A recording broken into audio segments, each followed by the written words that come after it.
اخوان واخوات، السلام عليكم ورحمه الله تعالى وبركاته. مرحبا بكم فيديو جديد من الفيديوهات المتخصصه في العقار في هذه القناه. موضوع اليوم كما شفتوا في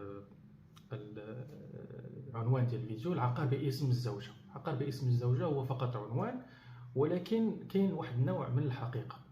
في العديد من الحالات في المجتمع المغربي كنشوفوا بعض الاشخاص، بعض الناس اللي كيفضلوا انهم يشريوا واحد العقار وكيكتبوه مثلا باسم الزوجه ديالهم، او مثلا اسم الابناء الاولاد ديالهم، او حتى افراد من الافراد العائله ديالهم بحال الاخوان ديالهم او الوالدين ديالهم.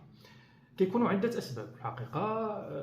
نقدر نذكر لكم بعض منها. السبب الاول هو كيكون في العديد من الحالات ان كيكون هذاك الشخص باغي يضمن واحد العقار للعائله ديالو، بغض النظر عن العقيده او هذه العقليه ان الناس يقدروا يكونوا ضدها او معها، ولكن في غالبيه الاوقات كيكون هذا هو السبب، انه باغي هذا الشخص يضمن واحد العقار للعائله ديالو. السبب الثاني كيتعلق بهذوك الناس اللي كيكون عندهم يعني تجاره كبيره، كيكون عندهم معاملات تجاريه، معاملات ماليه، وشي مرات كيخافوا انه من يوقع شي مشكل مالي ان هذاك العقار اللي بالاسم ديالو يقدوا يجيو يحجوا عليه او ياخذوه، وكيقول في راسو انه بحال الذي تفكك هذيك الاسره ديالو. دونك هو من الاول كيقول انه من الاحسن ان هذاك العقار نكتبوا باسم الزوجه ديالي واسم الاولاد ديالي. كاين سبب اخر هو سبب متعلق بالضرائب. كيقول لك انايا غادي نشري هذا العقار وغادي نكتبوا بالاسم ديال الزوجه ديالي، باش حتى الا جاو الضرائب من بعد ما غاديش كما كيقولوا يصوروا مني شي حاجه. هذا سبب ايضا من الاسباب.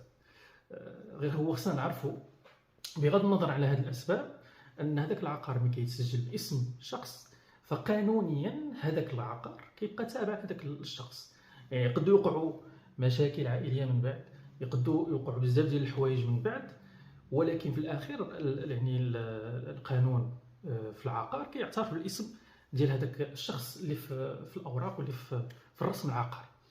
نجي دابا لهذاك السبب اللي قد يكون منتشر نوعا ما، هو انه واحد الشخص اللي كيكتب العقار باسم الزوجه او الابن او الابنه باش يتهرب من الضرائب. خصنا نعرفوا واحد القضيه، ان مصالح الضرائب يقدوا الى جا لهم واحد الشك، خصوصا كاين شي ناس اللي كيكون عندهم 3 ولا 4 ديال الاولاد وكل واحد كاتب له عقار بالاسم ديالو، يقدوا يشكوا ويقدوا يقولوا